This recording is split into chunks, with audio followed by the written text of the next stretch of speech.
तो चलिए दोस्तों, सबसे पहले बात करते हैं कि असाइलम होता क्या है। तो असाइलम है वो इंडियंस के लिए या पंजाबीज के लिए किस तरीके से वर्कआउट कर रहा है। स्टूडेंट्स के ऊपर इतना क्यों दबाव बनाया जा रहा है कनाडा के अंदर, और असाइलम क्लेम्स इतने ज्यादा बढ़ क्यों रहे हैं। मुझे भी यहाँ पे 11 साल हो गए, इतना लोवेस्ट पॉइंट मैंने आज तक नहीं देखा। असाइलम के जो स्टेप्स हैं, कैसे असाइलम कनाडा के अंदर अप्लाई किया जा सकता है, कौन कौन से स्टेप्स को फॉलो करके ये चीजें होती हैं, let's talk about it. What's up everyone, my name is Parul and you are watching Parul TV.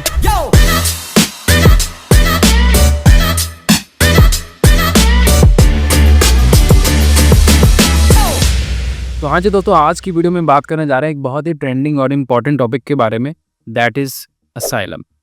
आपने आजकल ये वर्ड बहुत सुना होगा। इंडिया के लोग कनाडा में बहुत ज़्यादा असाइलम ले रहे हैं। इंटरनेशनल स्टूडेंट्स और जो इमिग्रेंट्स हैं पूरी दुनिया से आए रखे, वो इस सिस्टम को एक्सप्लॉइट कर रहे हैं। तो जब मैंने इंटरनेट के ऊपर बैठ के देखा कि उसके ऊपर ज़्यादा डिटेल्ड इन्फॉर्मेशन है कि नहीं, तो मुझे कुछ भी नहीं मिला। ये काफ़ी कन्फ्यूजिंग टॉपिक है, लेकिन ये एक ऐसा टॉपिक बन चुका हुआ है जो सोशल इम्पैक्ट भी इस टाइम पे बहुत क्रिएट कर रहा है।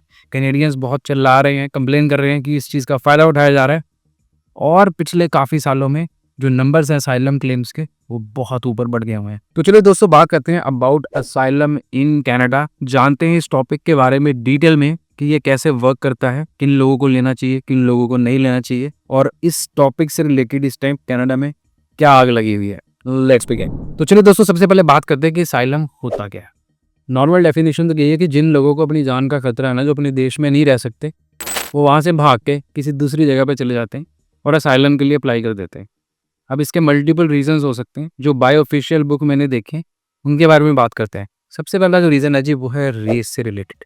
अगर तो आपको रिलेटेड टू योर एथनिसिटी कोई इश्यूज़ हैं आपकी कंट्री में, या आपकी जान को खतरा है, तो आप किसी दूसरी जगह पर जाके असाइलम अप्लाई कर सकते हैं। सेकेंड पॉइंट जो आ जाता है जी, वो है जी रिलीजन। अगर तो रिलीजन को लेके आप किसी प्रॉब्लम में फंस रहे हैं जहाँ पर आप रह रहे हैं अपनी कंट्री में, तो आप असाइलम अप्लाई कर सकते हैं। तीसरा जो पॉइंट आ जाता है, वो है पॉलिटिकल ओपिनियन का। अगर तो आपके जो गवर्नमेंट से रिलेटेड ओपिनियंस हैं या पॉलिटिकल ओपिनियंस को लेके आप किसी प्रॉब्लम में फंस रहे हैं अपनी कंट्री में, तो आप दूसरी जगह पर जाकर असाइलम अप्लाई कर सकते हैं। और चौथा जो आ जाता है, वो है जी माइनॉरिटीज़ का। फॉर एग्जांपल जैसे LGBTQ+, यहाँ फिर और भी अगर कोई माइनॉरिटी ग्रुप्स हैं जिनकी जान को खतरा है अपनी कंट्री के अंदर, due to any laws, any religion issues और एनीथिंग, वो लोग भी यहाँ पर आकर असाइलम को अप्लाई कर सकते हैं। अब सबसे बड़ी बात, इन चारों पॉइंट्स को आपने सुन लिया तो आपको ये तो पता चल ही गया होगा कि जो असाइलम है वो एक इमरजेंसी एक्शन है, कोई इमिग्रेशन बैकअप प्लान नहीं है। लेकिन कनाडा में बात थोड़ी सी घूम रही है, आगे जाके इसके बारे में बात करते हैं। तो चलिए दोस्तों, अब जानते हैं कि जो असाइलम है वो इंडियंस के लिए या पंजाबीज के लिए किस तरीके से वर्कआउट कर रहा है। देखिए, अगर हम हिस्ट्री में चले जाए तो 1980s में इंडिया में जब एंटी सिख राइट्स हुए थे, तो बहुत सारे लोगों ने अपनी जान बचाने के लिए कनाडा में आ गए, यूके में या यूएस में जाके असाइलम ले लिया था। अभी जैसे यूक्रेन में भी इश्यूज हो रहे हैं, या फिर पैलेस्टीन कॉन्फ्लिक्ट है, तो काफ़ी सारे लोग वहाँ से रेफ्यूजी बन के यहाँ पर आते हैं और असाइलम अप्लाई कर लेते हैं क्योंकि उनकी जान को खतरा है। लेकिन आज के टाइम में जो डेफिनेशन है वो थोड़ी अलग होती जा रही है। एजेंट्स जो है जी कनाडा के अंदर, वो क्या कर रहे हैं, लोगों को मिसगाइड कर रहे हैं कि भाई अगर आपका वीज़ा खत्म हो रहा है, असाइलम लगा दो, बच जाओगे, यहाँ पे रुक जाओगे। ये बहुत ही ज़्यादा बड़ी मिसगाइडेंस है। इसका बहुत बड़ा इम्पैक्ट हो सकता है अगर लोग कोई असाइलम अप्लाई करते हैं और अगर उनका असाइलम क्लेम रिजेक्ट हो जाता है तो डायरेक्ट डेपोटेशन होती है। इसका मतलब यह है कि आप कनाडा के अंदर दोबारा आ भी नहीं सकते, आपकी लाइफ टाइम बैन भी लग सकता है। तो ये इतना सेंसिटिव इशू है, लेकिन लोग इसको बहुत हल्के में ले रहे हैं। तो मैंने सोचा क्यों ना इसके बारे में थोड़ी सी वीडियो बनाई जाए और थोड़ा सा लोगों के साथ शेयर किया जाए कि भाई ये चीज़ें काम कैसे करती है। तो चलिए दोस्तों, अब बात करते हैं कि असाइलम के जो स्टेप्स हैं, कैसे असाइलम कनाडा के अंदर अप्लाई किया जा सकता है, कौन कौन से स्टेप्स को फॉलो करके ये चीज़ें होती हैं। Let's talk about it. तो देखिए दोस्तों, अगर आप जेन्युइनली असाइलम लेना चाहते हैं तो ये सिस्टम इन 3-4 स्टेप्स के अंदर काम करता है। सबसे पहला चीज़ आ जाती है जी एलिजिबिलिटी चेक। जब भी आप असाइलम अप्लाई करते हो तो जो CBSA है या फिर जो इमिग्रेशन डिपार्टमेंट है कनाडा का, वो आपकी एलिजिबिलिटी चेक करता है कि वेदर आपकी जान को खतरा है भी है कि नहीं, या फिर आप किस रीज़न से इसको अप्लाई कर रहे हैं। जैसे आपकी एलिजिबिलिटी है, वो जो पहला स्टेज है वो पूरा हो जाता है, नेक्स्ट स्टेप जो होता है वो होता है जी हेयरिंग का। सेकंड जो स्टेप है जी, उसमें क्या होता है कि आपका जो हेयरिंग है वो IRB के साथ होती है, और आपका जो केस है वो रिफ्यूजी प्रोटेक्शन डिवीजन के पास जाता है, जहाँ पर आपको प्रूफ देना होता है, एविडेंस देना होता है कि भाई आपकी जान को वाकई में ही खतरा है। जो कि वार वाले एरिया के लोग तो दे देते हैं, लेकिन जब आप स्टूडेंट है जो मतलब इनके पास कोई रीज़न ही नहीं है, तो कुछ ना कुछ वेग रीजंस भी देते हैं या फिर फेक रीजंस भी देते हैं, जिसके बेस के ऊपर रिजेक्शन तो मोस्टली लोगों की आज की डेट में लग ही रही है। बट हाँ, जिन लोगों के जेन्युइन रीजंस होते हैं, कॉन्फ्लिक्ट या रिलीजियस इश्यूज़ होते हैं, वो लोगों को फिर वो आगे जाके देख के उनका केस के हिसाब से अप्रूव कर देते हैं। तीसरा पॉइंट आया था डिसीजन का। तो मान के चलिए अगर आपका जो क्लेम है वो अप्रूव हो गया तो फिर आप आगे जाके पीआर के लिए अप्लाई कर सकते हैं। लेकिन अगर मान के चले कि आपका जो अपील था वो अप्रूव नहीं हुआ, जो रिफ्यूजी प्रोटेक्शन बोर्ड था उन्होंने बोल दिया कि भाई नहीं, हम नहीं इसको अप्रूव कर रहे, तो डेपोटेशन के सीधे सीधे ऑर्डर लगते हैं। फिर इसका मतलब ये है कि आपको राइट अवे वो टाइम देते हैं कि भाई निकलो यहाँ से, आपको जाना पड़ेगा, और आपके ऊपर परमानेंट बैन भी लग सकता है अगर वो ये फाइंड आउट कर लेते हैं कि जो आपका रीज़न है वो जाली है या फिर आप झूठ बोल रहे हो। ये प्रोसेस सिंपल नहीं है, काफ़ी टाइम लग जाता है इस चीज़ के अंदर, और अगर आपके रीजंस जेन्युइन नहीं है तो मोस्ट लाइकली रिजेक्शन मिलती ही है। तो चलिए दोस्तों, बात करते हैं कि स्टूडेंट्स के ऊपर इतना क्यों दबाव बनाया जा रहा है कनाडा के अंदर, और असाइलम क्लेम्स इतने ज़्यादा बढ़ क्यों रहे हैं। देखिए, बात बड़ी सिंपल सी है। अगर हम नंबर्स को देखें, तो डाटा मेरे पास आया हुआ, उसमें मैंने देखा है कि 2024 में 14,000 से भी ज़्यादा इंटरनेशनल स्टूडेंट्स ने असाइलम के लिए अप्लाई किया है। ये वो लोग हैं जिनकी पढ़ाई खत्म हो गई या फिर वर्क परमिट्स खत्म हो गए, उसके बाद वो असाइलम के लिए अप्लाई कर रहे हैं। अब ये नंबर को अगर हम कंपेयर करें पिछले कई सालों से, तो 2023 में जैसे जो इंक्रीज़ आया जी, वो डिफरेंस है 500% का। ये बहुत बड़ा नंबर है, जिसके कारण अब हो ये रहा है, जो कनाडा के लोग हैं वो चीखे मार रहे हैं कि भाई ये सारे जाने इस सिस्टम का गलत फ़ायदा उठा रहे हैं, जिसके कारण जो पूरी सोसाइटी है, जो पूरी हमारी इकोनॉमी, जैसे कि हेल्थ केयर हो गया, हाउसिंग हो गया, इसके ऊपर इम्पैक्ट आ रहा है। क्योंकि जब लोग यहाँ पर रुकेंगे तो ये सारी सर्विसेज वगैरह भी यूज़ करेंगे। इसके लिए काफ़ी ब्लेम भी किया जा रहा है लिबरल गवर्नमेंट को, हमारे ऑनरेबल प्राइम मिनिस्टर को, कि उन्होंने 8 लाख से ज़्यादा स्टूडेंट्स इतने सालों में पिछले मंगवाए हैं, जिसके चक्कर में काफ़ी लोग यहाँ पर इकट्ठे हो गए हैं, उनके लिए यहाँ पर अपॉर्चुनिटीज़ नहीं है। और ये एक सोशल कंसर्न बनता जा रहा है, क्योंकि जो कनाडा के सिटीजन्स हैं भाई सोशल मीडिया के ऊपर इस चीज़ को बहुत बढ़ा चढ़ा के ब्लेम कर रहे हैं कि भाई हमारे लोगों ने ये काम खराब किया हुआ है, जो इंडिया से आ रहे हैं या फिर साउथ एशियन कंट्री से आ रहे हैं, और जो सारी कंट्री है उसका बेड़ा गर्क कर रहे हैं। अब अगर यहाँ पर मैं अपना ओपिनियन दूँ, तो देखो, कनाडा ने पहले इंटरनेशनल स्टूडेंट्स को एक ड्रीम बेचा कि भाई यहाँ पर आओ, बहुत बढ़िया ज़िंदगी है, पढ़ो, काम करो, पीआर लो, और उसके बाद अपनी ज़िंदगी यहाँ पर बसा लो। इस बात को सुन के लाखों लोग यहाँ पर आ गए, और ये ऑफिशियल एडवर्टाइजमेंट्स में भी था कि भाई पूरा पाथवे टू पीआर है। अब जब इंटरनेशनल स्टूडेंट्स यहाँ पर आ गए, उन्होंने पैसे भी दिए, रुके भी यहाँ पे, काम भी किया, और वो काम किए जो बाकी लोकल लोग काम करने के लिए रेडी भी नहीं थे कोविड के टाइम पे। जब ये 8 लाख बंदा यहाँ पर आया, तो उन्होंने सारा कुछ वैसे किया। अब उनके पॉइंट्स जो है वो इतने के बन पा रहे हैं कि मुश्किल से वो पीआर के लिए एलिजिबल हुआ है।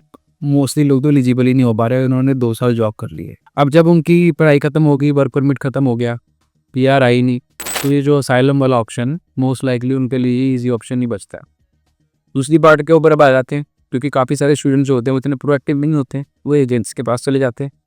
ये एजेंट्स इस चीज़ को पूरा एक्सप्लॉइट कर रहे हैं अपने पैसे बनाने के लिए कि भाई फाइल लगा दो, आपका स्टे हो जाएगा, हम आपका सारा काम करवा देंगे, जिसके चक्कर में काफ़ी फाइलें तो रिजेक्ट हो रही हैं, काफ़ी लोगों की ज़िंदगी और इमिग्रेशन रैकेट्स ख़राब हो रहे हैं। और जो थोड़े से समझदार लोग हैं, जिनको पता है कि उनके जेन्युइन रीजंस नहीं है और सिस्टम थोड़ा सा मैसअप हो गया हुआ है, वो वापस चले जाते हैं। अब सबसे बड़ा जो पॉइंट यहाँ पर बनता है वो ये है कि क्या इंटरनेशनल स्टूडेंट्स जो है वो इस चीज़ का रूट कॉज है कि नहीं। आपको क्या लगता है, कमेंट में मुझे जाके ज़रूर बताना। बाकी इसके बारे में आगे जाके डिस्कस मैं ज़रूर करूँगा। डेपोटेशन पॉलिसी के बारे में भी हम बात करेंगे मेरी नेक्स्ट वीडियो के अंदर, कि भाई क्या है ये पॉलिसी और कैसे काम करती है, कितने लोग डिपोर्ट हो रहे हैं, और अगले साल के इनके जो इमिग्रेशन के प्लान्स हैं वो क्या है। बट ओवरऑल अगर इशू देखा जाए तो इस टाइम पे काफ़ी बड़ा पॉलिटिकल इशू बन चुका हुआ है, सोशल इशू बन चुका हुआ है, कॉन्फ्लिक्ट्स हो रहे हैं डिफरेंट रिलीजन के लोगों के बीच में। जॉब मार्केट में ऐसे है कि लोग बोल रहे हैं कि रिसेशन है, लेकिन मैं मानता हूँ कि जॉब मार्केट में जॉब्स उतनी ही आ रही हैं जितनी 2 साल पहले भी आ रही थी। लेकिन दिक्कत अब ये हो गई कि एप्लीकेंट्स बहुत ज़्यादा हो गया, लोग बहुत ज़्यादा हो गए हैं। आई थिंक गवर्नमेंट ने प्लान ही नहीं किया, इतने सारे लोग जब आ जाएंगे तो उनको मैनेज कैसे करना है, या फिर उनका परमानेंट रेजिडेंसी का जो पाथवे था वो नहीं बनाया गया। अब अगले साल इलेक्शंस आ रहे हैं अक्टूबर में, जिसके चक्कर में अब आपने देखा होगा हर दूसरे दिन कोई ना कोई चेंज आ रहा है। तो मेरा ये बहुत इंपॉर्टेंट मैसेज है स्टूडेंट्स के लिए जो ये वीडियो देख रहे हैं, जो यहाँ पर ऑलरेडी हैं। देखिए, अगर तो आप कनाडा के अंदर इस टाइम बैठे हुए हो, आपने अपना टाइम दिया है, पैसा लगाया है, फैमिली से दूर रहे हो, तो मेरा तो ओपिनियन यही होगा कि आप उन चीज़ों के ऊपर डबल डाउन एफर्ट्स कर दो जो आपके कंट्रोल में है, जैसे कि skill set, getting a job, trying to find career जहाँ पर आपके जो परमानेंट रेजिडेंसी के चांसेस है वो बढ़ रहे हैं। फ्रेंच सीखना शुरू कर दो, क्योंकि उससे भी आप बाइलिंगुअलिज्म के पॉइंट्स क्लेम कर सकते हो, और आपकी जो परमानेंट रेजिडेंसी है वो ईजिली होगी। किस चीज़ के बारे में आपको ज़्यादा स्ट्रेस नहीं करना, वो है जी कि जो पॉलिटिकल इशूज़ चल रहे हैं, जो क्लेश चल रहे हैं, तो रोज़ की नई न्यूज़ आ रही है, कभी कुछ इंडिया ने कर दिया, कभी कनाडा ने कर दिया, ये चलते रहना है। और ये चीज़ें सच बताऊँ हमारे हाथ में नहीं है, हमारे कंट्रोल में नहीं है। तो प्लीज़ कोशिश कीजिए कि आप इन्हीं चीज़ों के ऊपर फोकस कीजिए। ये असाइलम वगैरह की जो बातें, ये बहुत ही सेंसिटिव टॉपिक्स हैं, और इनके ऊपर जल्दी से एकदम से जंप नहीं कर जाना। दूसरा पॉइंट है जी मेरा उन लोगों के लिए जो प्लान कर रहे हैं कनाडा आने के लिए। देखिए कनाडा की रियलिटी एक तो आपको माननी पड़ेगी, जो लोग प्लान कर रहे हैं ऑलरेडी, कि Canada is not the same fairy tale land जो 5 या 10 साल पहले था, ठीक है? जिस टाइम पे जैसे मैं आया था 2013 में आया था, 2024 हो गया, मुझे भी यहाँ पे 11 साल हो गए। इतना लोवेस्ट पॉइंट मैंने आज तक नहीं देखा। जब भी लोगों से मिलता हूँ उनके थॉट्स मुझे पता चलते हैं, काफ़ी चेंज आ चुका हुआ, काफ़ी कॉम्पिटिटिव हो चुका हुआ है। तो अगर तो लोग यहाँ पर आ गए हैं तो भाई the only thing you have to do is change your strategy. रास्ते बदल लो, लेकिन स्ट्रेस इतना ना लो कि ज़िंदगी आपकी ख़त्म हो गई है या फिर कनाडा में सब कुछ बंद हो गया। कुछ ऐसा नहीं हुआ है। चैलेंजिंग हो गया हुआ है, डिफ़िकल्ट हो गया हुआ है और थोड़ा-सा कॉम्पिटिटिव हो गया हुआ है। तो अब आपको थोड़ा-सा स्टेप अप करना पड़ेगा अपनी गेम को, थिंग्स विल वर्क आउट। और जो लोग नए आ रहे हैं उनके लिए तो भाई, अगर आपको लग रहा है कि आप यहाँ पर ये प्रेशर सर्वाइव नहीं कर पाएँगे, या आपको लग रहा है कि भाई 100% मुझे पीआर चाहिए ही चाहिए, तो हाथ जोड़ के आपको जी विनती कर रहा हूँ, मत आओ। क्योंकि यहाँ पर ऑलरेडी आपने देखा कितना स्वैम्प्ड हो चुका हुआ है काम। और अगर आप यहाँ पर आ रहे हो तो इस माइंडसेट के साथ ज़रूर आना कि एनीथिंग कैन हैपन। वो मेरा भाई बोलता होता है expect the unexpected.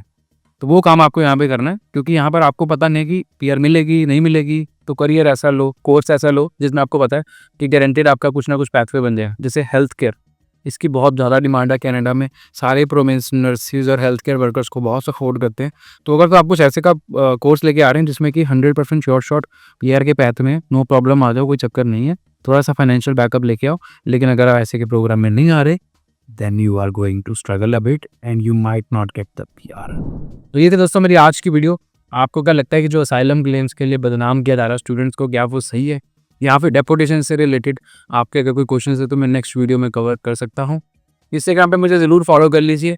Instagram ID है @connectparul। और नीचे कमेंट ज़रूर करो अपने कंसर्न्स या feedback, I would love to read that.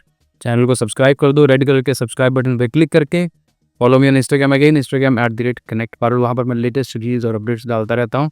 C you next week in another vlog. Then keep watching Parul TV.